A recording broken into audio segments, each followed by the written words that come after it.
Merci, Monsieur le Président.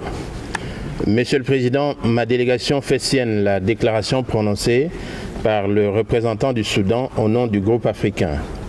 Elle vous félicite pour votre action à la tête du bureau du comité exécutif et prend acte des observations préliminaires présentées par le haut-commissaire et leur assure de l'appui de la République démocratique du Congo.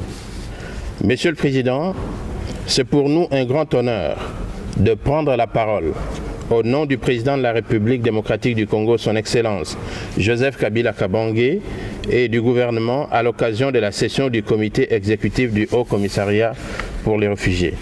Notre pays, qui a ratifié toutes les conventions protégeant les réfugiés, respecte le droit international des réfugiés et le principe de non-refoulement. Il a, depuis les premières années de son existence, ouvert ses frontières chaque fois que des groupes de population ou des individus ont sollicité l'asile sur son territoire. La République démocratique du Congo a payé un lourd tribut à accueillir un des plus importants contingents de réfugiés dans le monde. Plus de 2 millions de réfugiés rwandais au milieu des années 90, suivant le génocide de 1994 au Rwanda, des centaines de milliers d'Angolais suite à la lutte de l'indépendance et les guerres civiles, les vagues de réfugiés sud-soudanais en raison de la lutte pour l'indépendance du Soudan du Sud et plus récemment, à la suite de la guerre civile dans ce pays, des milliers de réfugiés burundais, des milliers de réfugiés centrafricains et d'autres nationalités.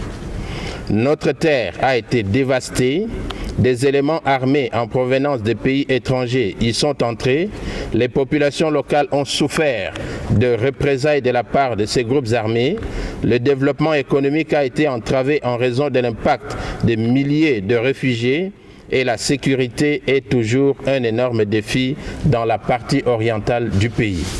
À la suite de ces événements, les déplacements internes massifs de près de 2 millions de personnes font désormais partie du paysage de certaines parties du pays. Ces faits ont en outre occasionné la fuite d'un demi-million de nos compatriotes réfugiés à l'étranger. Nous nous rendons malheureusement compte que le principe de partage des responsabilités dans la réponse de ces grands mouvements des réfugiés et des déplacés internes n'est pas respecté par la communauté internationale, celle-là même qui a ordonné l'ouverture d'un corridor humanitaire pour laisser entrer réfugiés et hommes armés. Le manque de financement empêche la mise en œuvre des solutions durables en faveur de 245 748 réfugiés rwandais. La viabilisation de zones de retour des compatriotes réfugiés et des déplacés internes peine à être envisagée. Nous pensons que l'approche globale pour les réfugiés préconisée par le projet de déclaration du récent sommet de New York, en réponse aux afflux de réfugiés à grande échelle ou aux situations prolongées, peut constituer une source d'inspiration. En effet, nous constatons avec satisfaction que ce cadre associe l'ensemble des parties prenantes comme les autorités locales et nationales et souligne la nécessité de répondre aux besoins des communautés d'accueil locales. Il fait état des engagements incluant un soutien croissant aux pays et aux communautés qui accueillent le plus grand nombre de réfugiés.